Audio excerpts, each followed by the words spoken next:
सुबह की शांति छाई हुई है। धूप धीरे धीरे फैल रही है।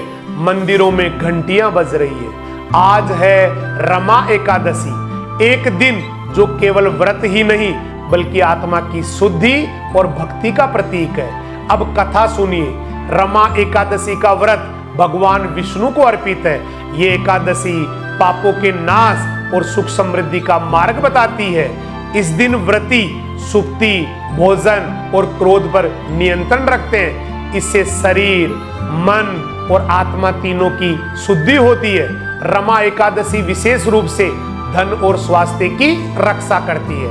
सोचिए, एक भक्त व्रत रख रहा है, सारा दिन उपवास, सारा दिन ध्यान और भक्ति, और रात में जागकर भगवान का ध्यान करता है। वैज्ञानिक दृष्टि से भी एकादशी व्रत शरीर को डिटॉक्स करता है, पाचन प्रणाली को आराम मिलता है, मेटाबॉलिज्म नियंत्रित होता है और मानसिक स्थिरता आती है। पर केवल शरीर ही नहीं, रमा एकादशी हृदय को भी शुद्ध करती है।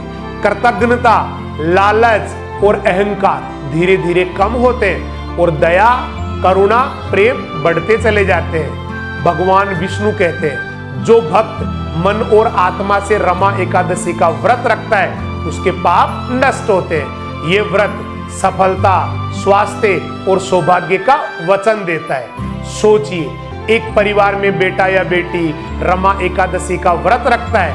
माँ बाप उनकी भक्ति देखते हैं, सीखते हैं संयम, अनुशासन और सकारात्मक जीवन के मूल्य।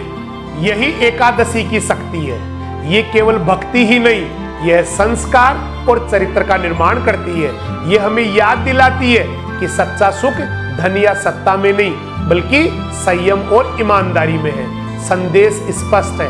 आज के दिन सिर्फ व्रत ही नहीं बल्कि अपने अंदर की नकारात्मकता को त्यागने का दिन है। क्रोध, लालच, आलस्य, इन सभी को छोड़िए और प्रेम, धैर्य और करुणा को अपनाइए। आज रमा एकादशी पर हाथ जोड़कर प्रण ले, संयम और भक्ति अपनाए, नकारात्मकता को छोड़े, प्रेम और करुणा फैलाए।